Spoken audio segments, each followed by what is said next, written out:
Hello and welcome to Mostly Minnesota Music Podcast Edition. I'm Ann Tracy. I'm here with my co-host Heather Baker.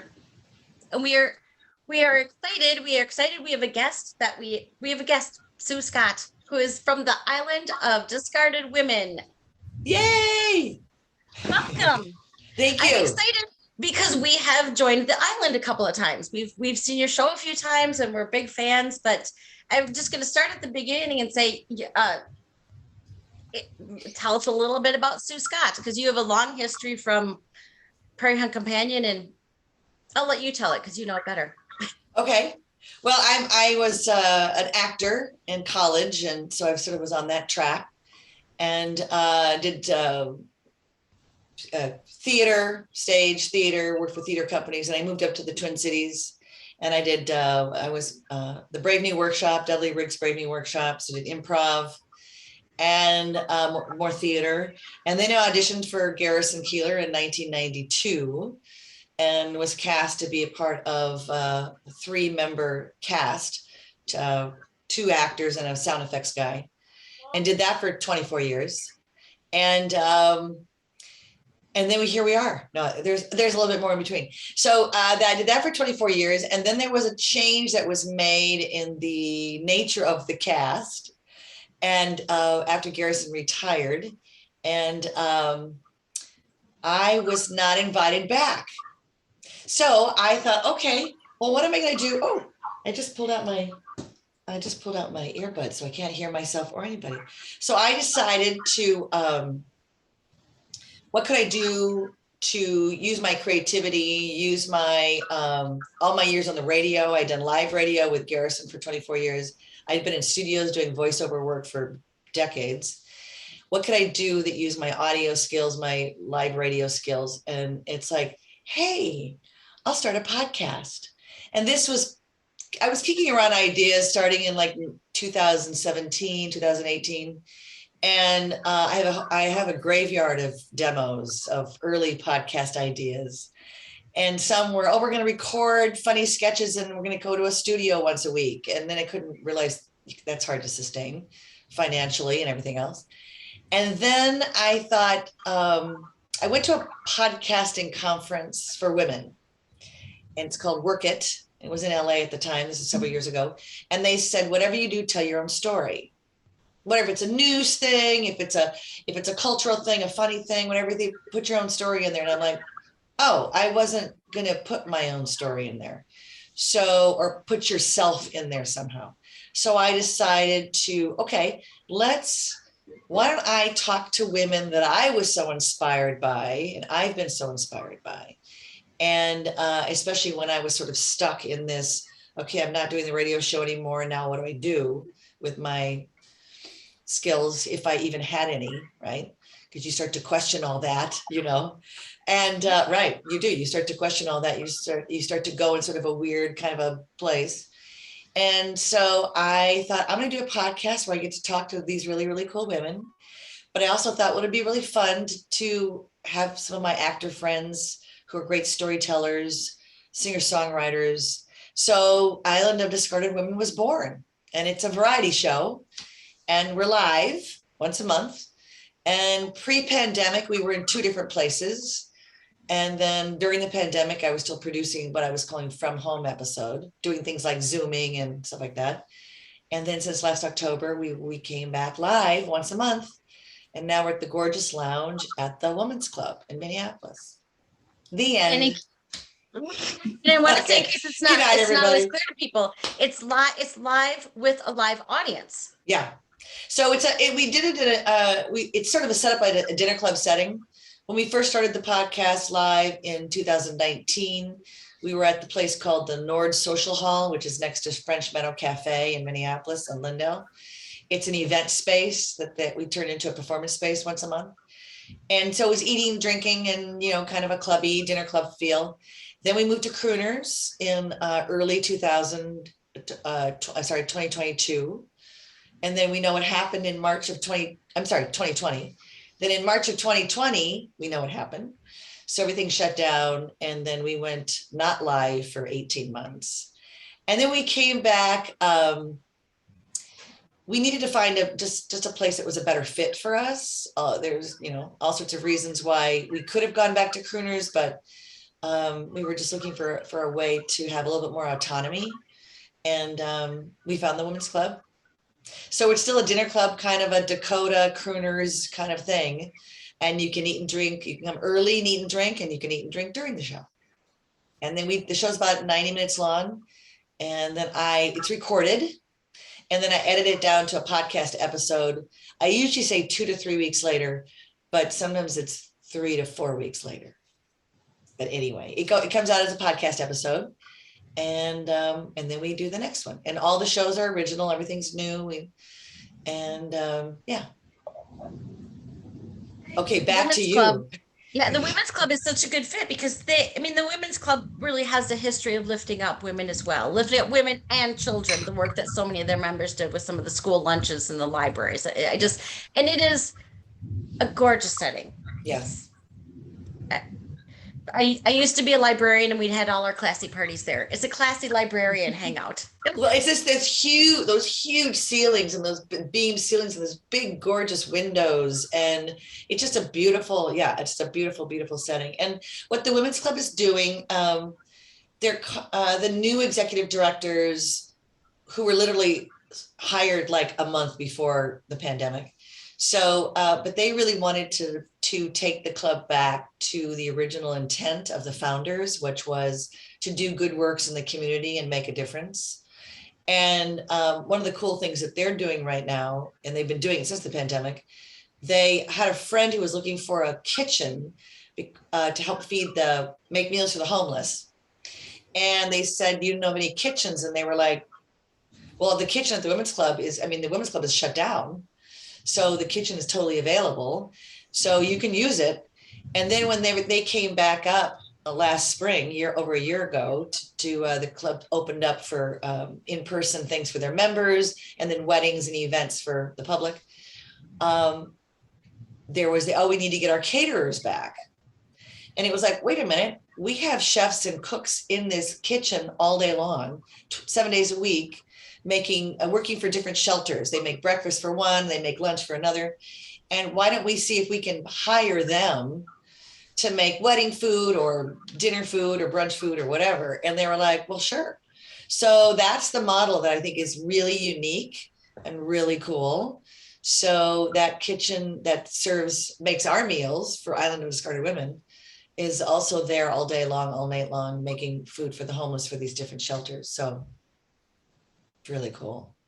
That's one of the things that sold me. I just thought, this feels like it fits my sense of empathy, my sense of wanting to reach out and do something.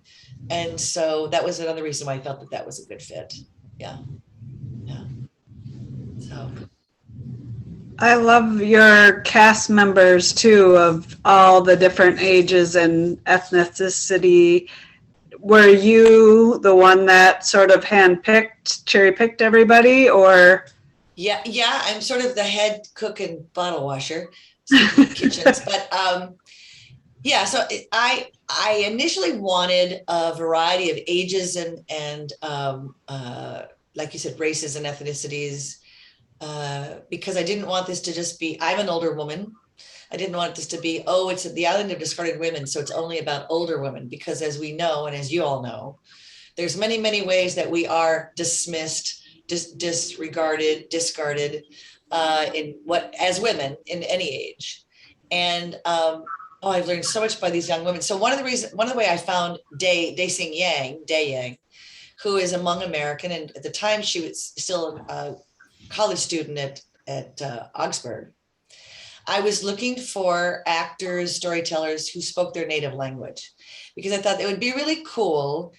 How do you say, hey, we're a really diverse cast to a podcast listening audience, right? And you could show pictures of, hey, we're diverse.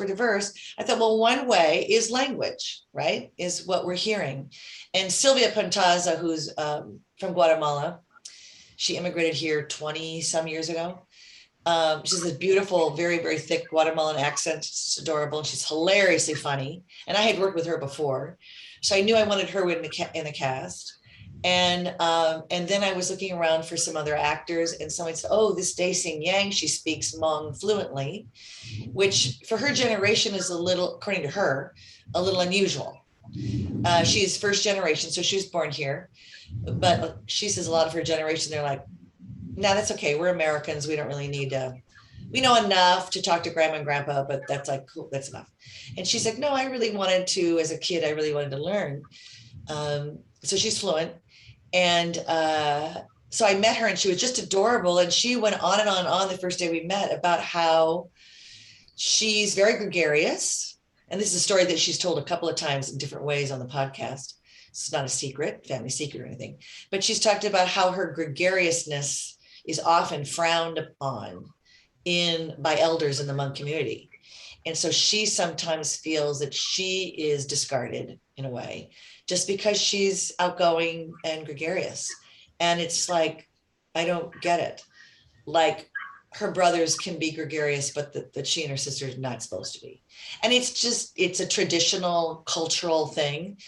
But she says, when you do live in a country like America, and you are a teenager, it doesn't quite make sense.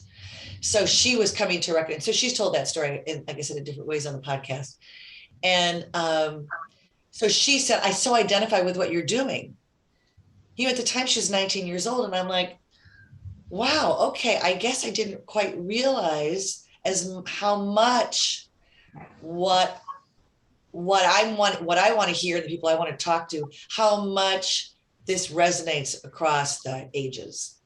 So currently, I'm probably the oldest in the cast right now, but we've had women in their 70s in the cast as well, and then Dae-Sing is the youngest. And then with our music guest, well, we had an 11-year-old on the show a couple months ago, Ayla Porter, and then this show that's coming up this coming Sunday.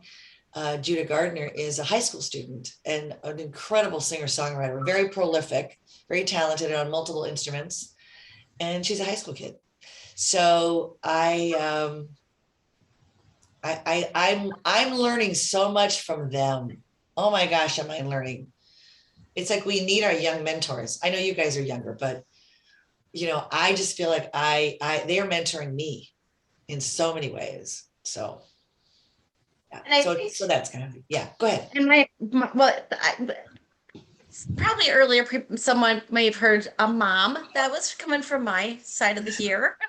I have daughters, but uh, the daughters that I have are 17 to 23. They have a courage, I think, born of what society is like now and being given a voice through social media and then through everything else that I didn't have at that age. And there are times that I'm envious of it. And there are times that I'm like, learn from it. Yeah. Learn from it. Like, oh, the fearlessness. I think there's a fearlessness. Now, I don't know. yes. I mean, I guess I would like to think that we all had a sense of fearlessness, but I think there is a sense of fearlessness right now. And what I'm afraid of is we don't want the messages that I got, and maybe the messages that you got. I don't want those messages. I don't want those young girls to still be hearing that same message. Be quiet, be pretty, be this, don't be emotional. So, and I think that there is still that. So I have a cousin who's a former CMO of Pepsi Corporation. So the chief marketing officer. She and a bunch of fellow women, upper echelon mucky mucks in the Pepsi Corporation, have some of them are retired, some of them have moved on to other things. They've written a book called The Band of Sisters. And what they're doing is they're saying, okay, this is how we were treated in corporate America the whole time we were there, and we put up with it. And we don't want you, the younger generation, to have to keep putting up with it. And what's interesting is when they go and speak, the book I think is coming out this fall, but they go and do speaking engagements. And they get these younger women with these huge corporate jobs that are saying, we were valedictorians You know, we were valedictorians in high school. We were soccer champions or swimming champions because they, you know, they had Title IX. I didn't grow up with Title IX. So they had that was, you know, they could be athletes and they could do that. And then they were highly, you know, honored in college and all these upper echelon of their classes, all that kind of stuff. And they said, and then they get these big, huge corporate jobs and they're treated like the girl who gets coffee, and they don't get it. It's like, where the hell did that come from? And so that was when these 5 women decided, see, we still have a problem here. We still have a disconnect because now we're giving those women so much autonomy and so much agency from little girls on. And then they get to corporate America in their situation. And it's the same old, same old, same old, same old. The status quo has not changed. And these women are going, what is this? I'm not used to this. I'm used to being like maybe 75% of my medical school or my law class was all women, because there's a lot more women in college right now. So they're just like, I'm sorry, I'm supposed to go get you coffee? I don't think so. So they're writing this book to say, yeah, something needs to change. And you guys can help change this by rattling this cage, banging on this door. We're already retired. We'll write the book. We'll do the speaking engagements. We'll help you. But yeah. So and I thought, what a fascinating perspective. You know what I mean? It's like, yeah, we're raising our girls. We're telling them to go, you go, you go. And it's like, yeah, but it's going to be the same for you that it was for me 40 years ago, that it was for somebody else 40 years before that. Nothing has changed. I'm sorry about that. But anyway, you know, deal. So that's what fires me up is, as I say to some people, if the ERA amendment were passed tomorrow, if we were to get equal pay tomorrow, now that is not going to drastically affect my life as a woman in her 60s. Dae-Sing Yang, who is 23 years old, it's going, and your girls, and it's going to drastically affect their life. It should, and it could. So that's, to me, one reason, even though I'm not sitting here proselytizing, I'm also learning from the show, and all the women that I talked to, I'm so inspired by all of them. And but I admit we're doing it really for this other generation. And when I've got my 31-year-old singer-songwriter buying every single book that every guest ever mentions, and there she is, I'm like, she goes, oh, well, so-and-so mentioned it, so I bought it. And so-and-so talked about that, so I bought that one. And I'm thinking, okay, this is all good. This is all great. So it's more than a show. I know that sounds sort of like grandiose, and if I do say so myself, but it feels, I don't know. You guys came. I don't know if it's more than just hear some people telling stories. It feels like I don't know. It feels kind of like it's more than that, but maybe that's just to me. It's to me. Yeah. No,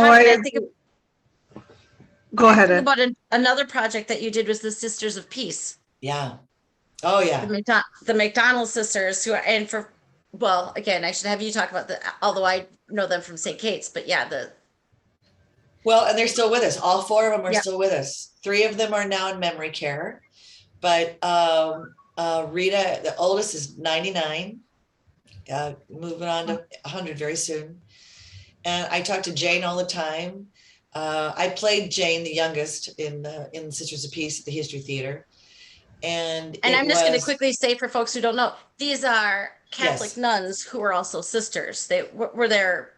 It came from a much larger family. I think they had 12 kids in total. Yeah. They came from a small town in Minnesota, a farming town, and I lived on a farm. And 4 of them, the first 2 went right away in the convent, then another one, and then another one.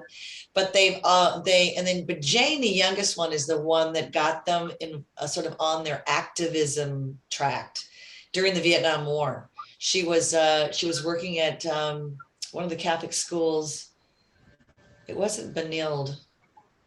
I can't remember, it was one of the Catholic schools in town. She was working in the cafeteria, and an anti-war a person, the anti-war speaker came and gave a talk to the students, because a lot of these kids are going to graduate and get drafted. You know what I mean? Because that's what was happening. So Jane was so taken by the speech and asked if she could learn more about it. And the young girl, she's a college girl, said, "Oh, there's a rally, there's a protest, a vigil actually." And so Jane went and was so moved by it, she got her sisters to go to the next one.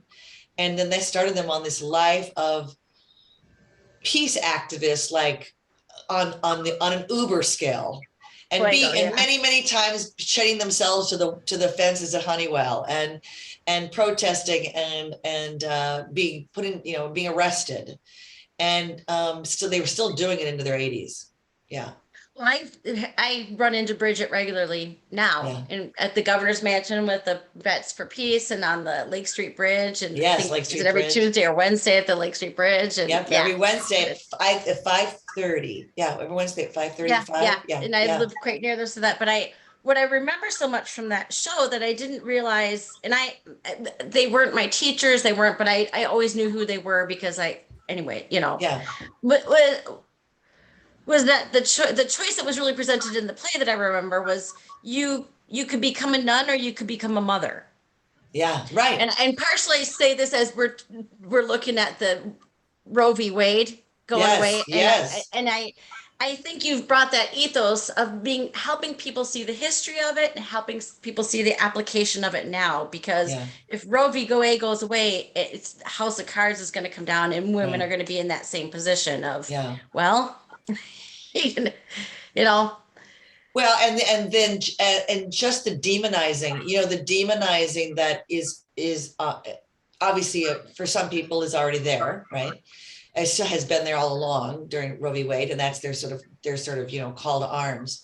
But if and when, I guess it's a when thing, but let's assume if and when it goes away, just the demonizing that this was just a bad choice you made, or you're just casually changing your mind, and all the stories, and I'm sure you've seen them too on Facebook and different places on articles and things like that, all the stories that have come out since that opinion was leaked of these women that are saying, "Oh, no, let me tell you my story.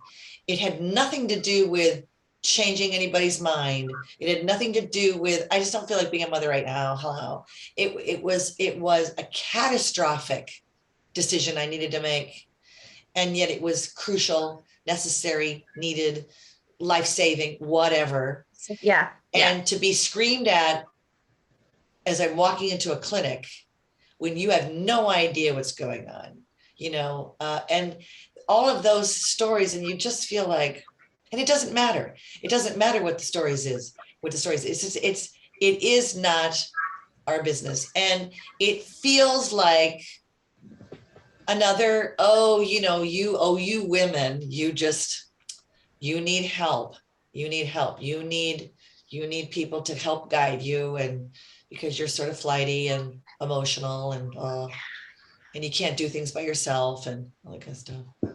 I think that you do such a nice job of giving the spectrum of, to the presenters that you've had, various presenters, but even, as I said, an ethos that goes before the show of letting younger people know what we've been dealt with, what people have been dealing with, and helping older people understand that kids are dealing with kids, but kids of all ages, whether you're well, 12, 32. I'm not going to say how old I think kids are, but I know. When we first started the podcast live, I had two women, and maybe you came to the show because I told the story a couple months ago. I had two women after the show, and they said, they waited to talk to me, and I thought, well, usually that's kind of a good sign, right? And they came up, and they were very patient, and so I was finished talking to who I was talking to, and they stepped up and they said, "We were so disappointed in the show tonight." And I was like, whoa, was not ready to hear that. I'm like, okay, wow, okay. And they go, "Yeah, we thought you were going to do your funny, we came to see you. We thought you were going to do your funny voices that you used to do on that public radio show, and you didn't. We were very disappointed." And it was like, no, I'm doing something different. They go, "Well, yeah, but that's how we know you. That's how we love you. that's why we love you. That's why we follow you. We don't, I don't know what you're doing here. And I said, well, I'm trying to raise, amplify women's voices. And I'm so inspired by other women's personal stories and people who have dealt with obstacles or even just, sharing their own experiences. And so that's what this is all about. And I was like, oh, well, that's good. Okay. But can you still do your funny voices? It's like, no, people, and then another, which I haven't told this story. Another couple of women said, I thought this was supposed to be about older women, but you had this young girl. It was one of our earliest shows, and Day was telling the story about having a reading by a shaman at a big family gathering. She and her best friend, and the shaman said to the best friend, "You are very helpful to your family," and he looked at Day and said, "You are too flighty," because she's so gregarious. And everybody laughed. And she kind of laughed too, because it's like, oh yeah, I'm flighty, blah, blah, blah. Like, you need to be more helpful, meaning more quiet. And she was devastated. She was absolutely devastated. And it was very emotional for her. And so she shared the story. And people said, I thought these other two women, I thought this was going to be about older women and what we've gone through. And I said, here's the thing. Yes, I'm an older woman, and you'll hear stories from me. And at the time, we had an older a cast member who was a little older than me. And I said, you'll hear a spectrum, but here's the thing. And I went into my story about, if we rattle the cages and things change tomorrow, my life is not going to change. I said, it will be really, really disappointing, at the least, if 40 years from now, Day Yang is doing a podcast called Island of Discarded Women, because nothing has changed when she is in her 60s. That will be very depressing to me. And they went, oh yeah, maybe so. But I just thought, no, guys, it's not like I'm doing this for the children. No, but we've got to share our stories, and we got to do our things, and we got to buoy each other up and have some fun while doing it, because there's humor, and learn stuff. I just feel like I learn. I think I might have mentioned this in last month's show, but the one gift, my mother was a huge champion, my champion. But the one gift that I think sticks out over and over and over again is her sense of curiosity that I picked up. And I don't know that I meant to. And my older sister has the same thing. But it was that sense of she found everything fascinating. Absolutely everything was fascinating. Everything. Every person she talked to, somebody who came to fix the plumbing, everybody was the weather, everything, every article, everything was just, oh, this is so interesting and so fascinating. And that person, and I know I picked that up from her without even really knowing it. And I feel that way with this show. It's like, wow, isn't this all really cool? And like meeting you guys. Isn't this really cool to meet you guys and what you guys are doing? And I didn't know what you were, I mostly Minnesota. I love it now. And the thing and all the stuff and everybody on Ella. So that's what I feel like. That's what the show feeds me personally, is just all the variety.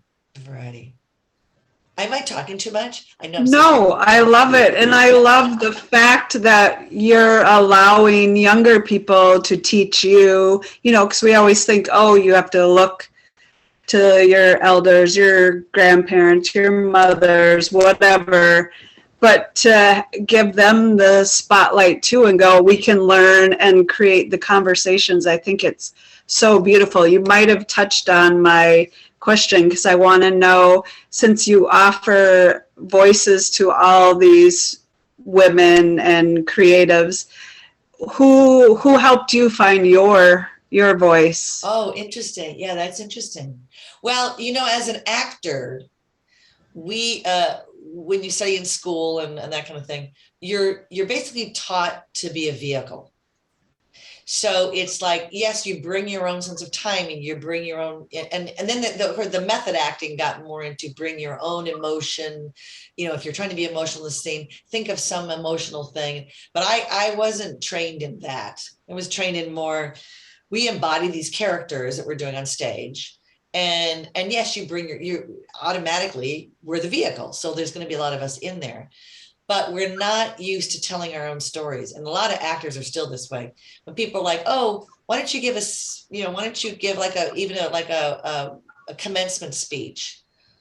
They're like, well, I don't know how to talk as myself. I know how to be somebody else, but I don't know how to talk as myself. So that's kind of the age old thing, is that we just pretend we're other people. So I think for me, so I didn't have a lot of history with that.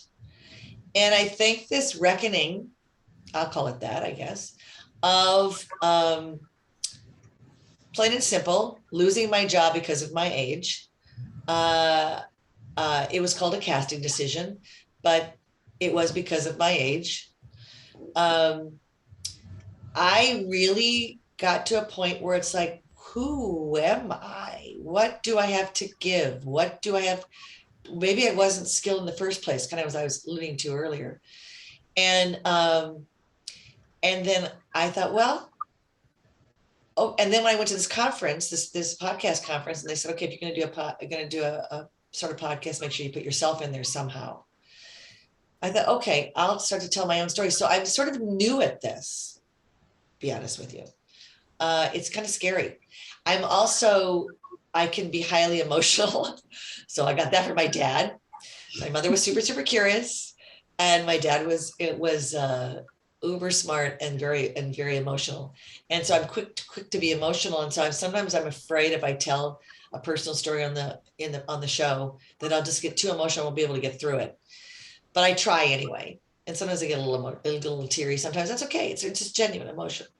But I try not to, and I try to get my cast. I hear this all the time. I would love to tell that story. I think I'll be too emotional. I go, that's okay. I go, you know me. And often you should see some of our rehearsals. Sometimes we weep through the rehearsals.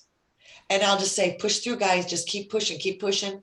And not like, oh, then we'll be over the emotion by the time it's go time, it's showtime. But it does help to sort of get it out of your system in front of other people, even if it's just the other cast members, and go, okay, this is an emotional story that I'm telling, or this part of the story is emotional, or the ending is emotional, or it's emotional. It's a triggering for me. It may not be emotional to anybody else. And it's like, no, that's okay. Because there's nothing more genuine than human stories, I don't think. So I think that's a really good question. I don't know if I gave you a good answer. It is hard for actors to do that. And I think it's hard for a lot of people to do that when they're not used to it. Maybe writers, nonfiction writers, or think about remember how a memoir was supposed to be like you're supposed to write one memoir like when you get older, and now people are like in their 20s and they're writing their first memoir, and it's like, how many memoirs is there going to be? But right, they go, oh, that was my second memoir, and he's like, I thought maybe I should look up Merriam-Webster as far as the definition for memoir, but I thought it was like the one. This is the cap. This is the summation of my life. And it's like, no, this is my 20s memoir, and then there's going to be a 30s one and a 40s one. So I do think that there are people who are learning to tell their stories really young. There's also, like, my husband grew up that you don't talk about yourself. That's rude. Talking about yourself is rude. You don't talk about yourself. And because I remember thinking, well, why don't you tell me your stories when we were first dating? And he was like, oh, that he kept shying away from it. Then he admitted, he said, well, that was thought of as rude. It's like, really? I'm sorry. Have you not met my mother? Have you not met my mother? We are curious beings at our house in the Scott family. And so you have to tell me your stories. So, and then of course he runs the History Theater where all they do is tell real stories. So he's come full circle, not because of me, just because maybe I gave him some permission. But so I think I don't know. Could you guys get up and tell your personal stories in front of an audience? It is tricky. It's hard, but that space that you create there, I mean, I've been sitting by Anne, and both times tears are rolling down my face. Anne's there and strangers all over. I'm like, well, I can't help it. It's here. No, it's just, yeah. Go ahead. Connecting. Sorry. No. I think it's the connecting. I think it's the what I'm so impressed with. I've been so impressed with all the people who say yes, all the guests who say sure, I'll be on your sure, I'll do that. And then I do a pre-interview with the guests. So for people who are watching this. So as I mentioned earlier, it's a variety show. So we do storytelling. There's original music. All the music is original, and because I don't want to deal with rights, I don't want to. So we don't know. There's no covers or anything.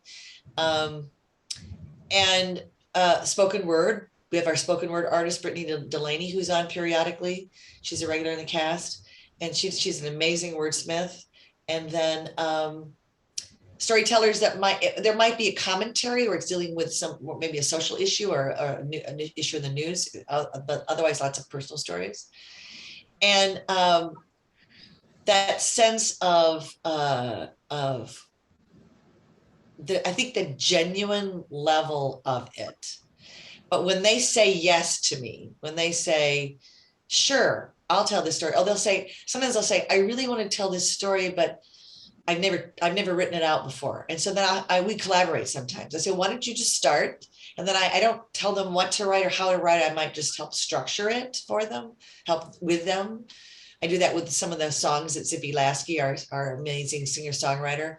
I will help her structure some of her stuff because she goes, well, and sometimes a lot of times she writes based on commission. So she'll say, okay, what's the theme for the show coming up? I'll say, hey, I want to explore names, or I want to explore this. Oh, okay. How about something like this? So we'll collaborate on it. But then she runs off. She goes off and writes this amazing song. It's like, wow.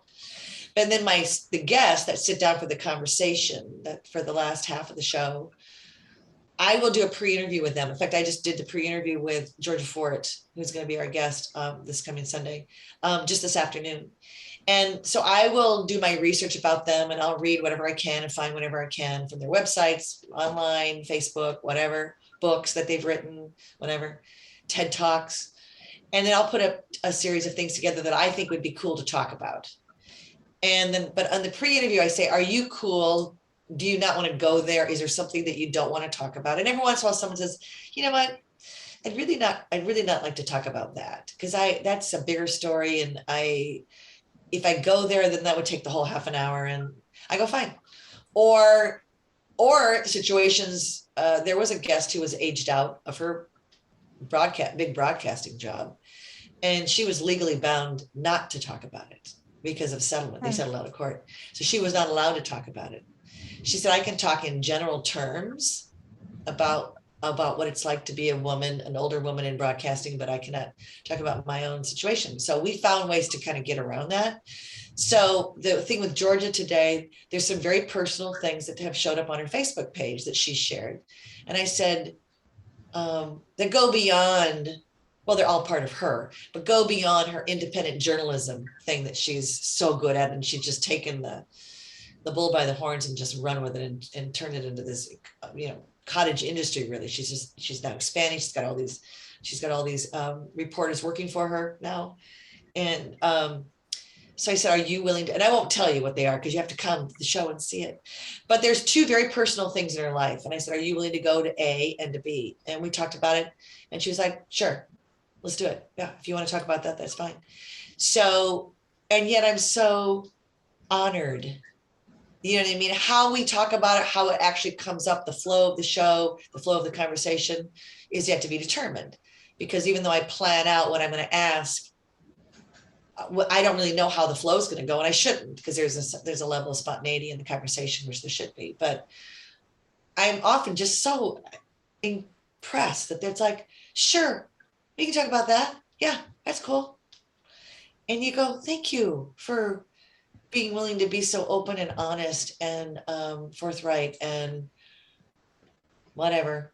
And sometimes I had somebody, when Kathy Werzer was on our show, she was our guest in December, and we got silly because she shared with me some things that she said, we can't talk about these things. And I said, I can't, during our pre-conversation, I said, I can't unhear these things. And they were silly things, really, really silly things. Like she takes belly dancing classes. I was going to say, I think you have her that she has to belly dance the next time or something. Well, yeah. So she said, but you can't talk about that. I go, how do I unlearn that? How do I unhear that? I said, I think that'd be really fun for people to know. And she's like, well, maybe. So then I bring it up and we got to teasing and we got to thing. And somebody said, oh my God, that was so fun to hear somebody like Kathy Werzer being silly like that. So there's definitely times when there's a lot of emotion, but there's definitely times when word stuff is funny, silly, funny. And there's definitely times when we're rallying come on, gang, let's get out there and do something. Let's go to protest this, or let's rile each other up.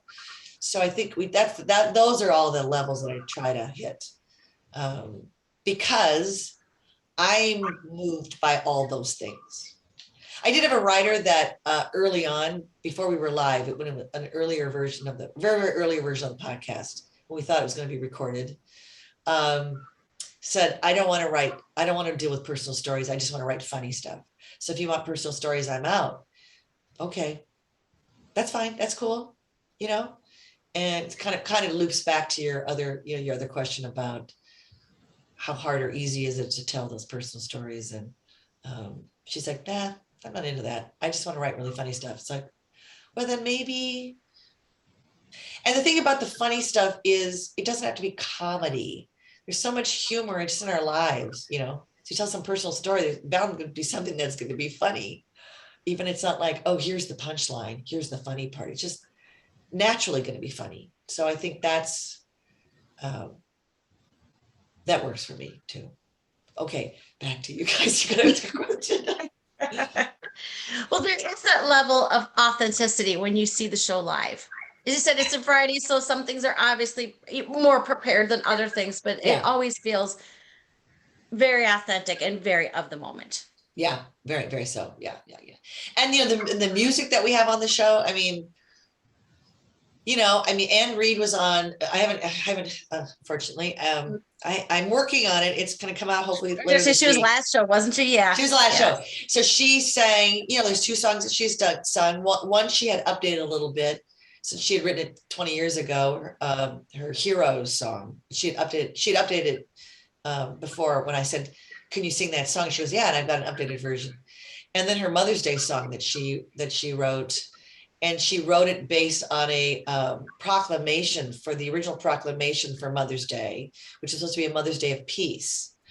And I asked her if she could send me the original proclamation, because that's where she got her. That's where she was influenced by her lyrics were influenced by the original proclamation. So then I read part of the proclamation in the middle of the song. And I said, "Anne, are you up for doing this?" And she's like, "Yeah, let's do it."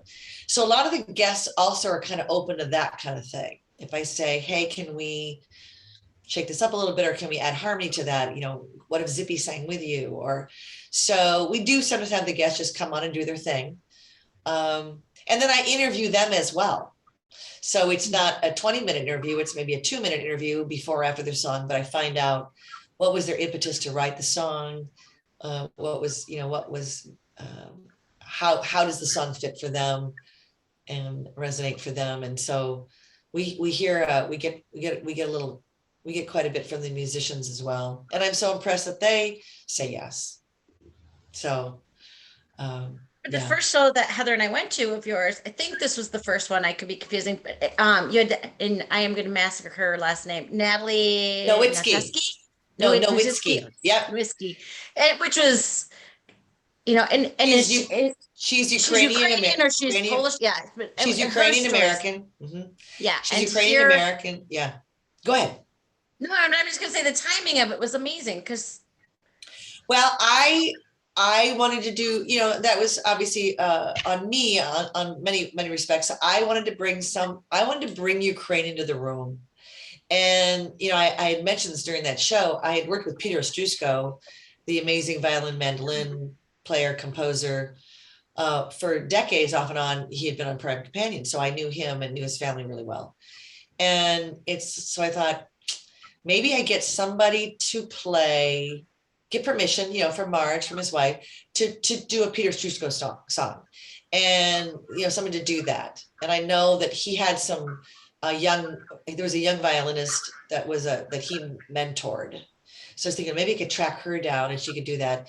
And then I talked to Maria Jetty, who's a classical singer in town. And I said, help me out here. I said, do you have any Ukrainian songs in your repertoire? Because she sings a lot of, that's her kind of her thing. She sings songs from like all over the world and all different genres and in the classical sense, not just opera, but a lot of it. And she said, I do, but you know who you should ask is Natalie Nowitzki. And you know Natalie. And I'm like, I do. And she said, yes, her, no, I'm spacing out the name of the choir. I'm spacing out the name of the choir. Her choir, oh gosh, it's on the tip of my She's on tongue. the Three Nightingales, is she, or the No, no, it's Ukraine. It's a Eastern European women's group. Oh, see, this is good. So you want to edit this part out. I can't think of what is it? you go Oh, on anyway. and I'll look it up. Yeah, you look it up. So it's anyway, that group had been on Prime Companion a few couple of times. And so, Natalie was in the group. And so you can just go to her webpage and find it.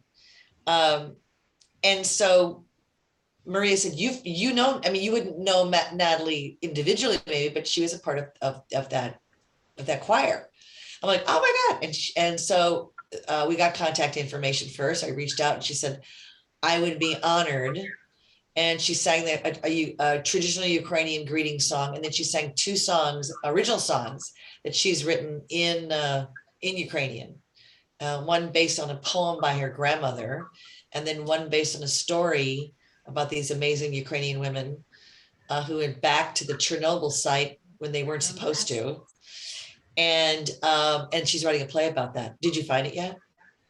Well, there's a lot of words that my Ukrainian is not good, but I'll find it here in a second.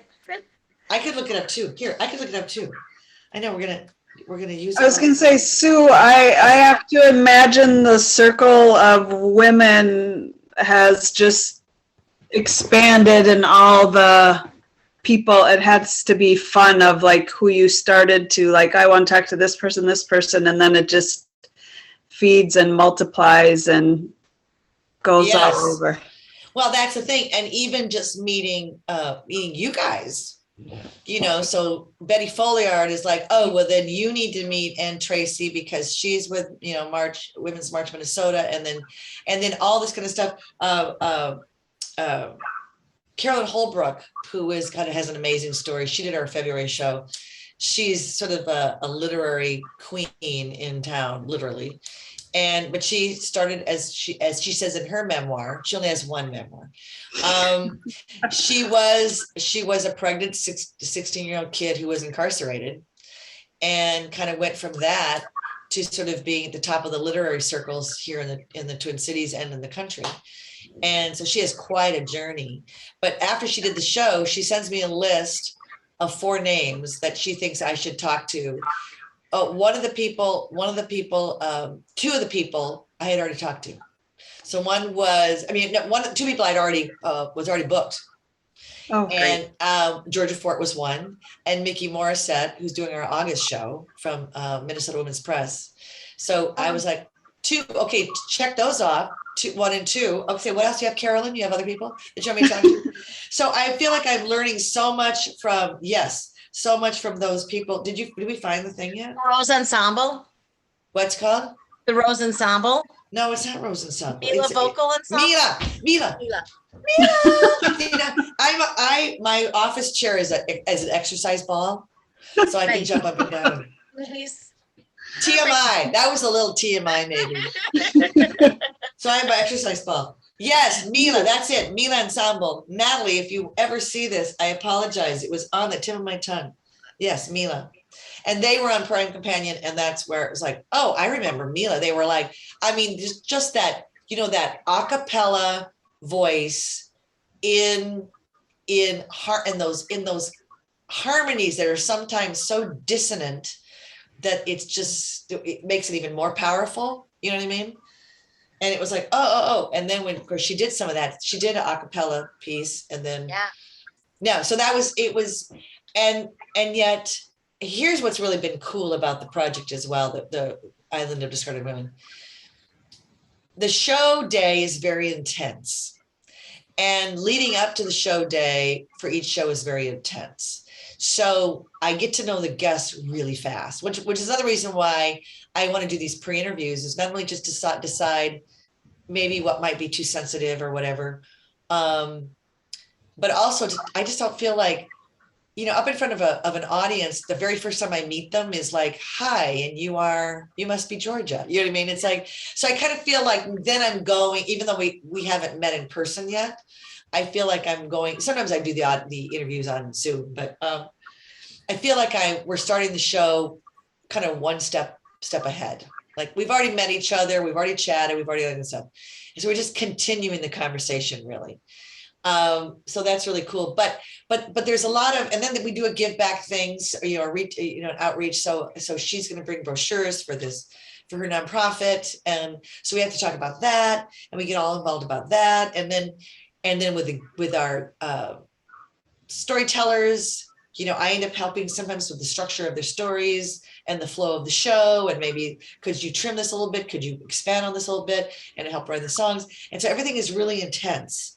So for the music guests and the special guests that I maybe didn't know before, it's like fast friends. And I love that. I love that part. That's kind of a theater thing. And I'm sure it's a musician thing too, where you might get up on stage with some musicians you've never worked with before. And then 2 hours later, you're like the best of friends because you've just done this incredible show with a drummer or bass player that you've never met before. You know what I mean? So I think that can happen with musicians as well. I know with actors, because you just dive in and you're very vulnerable and all that kind of thing. But I feel like that happens with the show. And if the audience picks up on that, they don't have to, but we all kind of jump into the soup sort of feet first, and everyone's so willing to do that. And I appreciate that. So it makes it kind of fun. It makes it fun that then I can just pick up the phone and go, hey, so-and-so. Hey, buddy, how's it going? And then, or they'll send me things like, oh, you need to see this. Or like some of them come to our other shows. Like, oh, I'm going to come. So I think we've got a couple. My very first guest, which was actually recorded, was Roxanne Battle. She's our pilot of Island Desert Women, and she's coming to them before, but she'll be there. I'll do a little shout out to her during the welcome, but she's a good friend of Georgia's, so she wanted to come see her. But so that's what's been really interesting, is all these different women from all these different walks of life, and like I said, and then like meeting you guys too. So. Well, in the theater bubble, you can kind of get in a bubble in the theater world. You can kind of get in a little bubble. So this is big time breaking me out of my bubble, and I love it. Yeah. That's good. But while we're talking about the show, we might as well kind of get people enthusiastic about it. It is June 12th. Yes. Sunday, June 12th. Tickets are available. Sunday, June 12th. Tickets are available. And doors open an hour before the show. Hour and a half before the show. Okay. Yeah, so 5:30, you can come and your ticket buys you a seat at a table, so you can bring other people and have a big table, little table, whatever.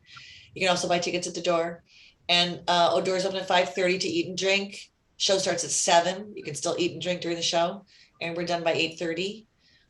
You can buy tickets at our website, islandofdiscardedwomen.com. And we're on Eventbrite. You can find us on Eventbrite as well, but probably the easiest thing is just to go to our website. Yeah, and come. It's a lot of fun.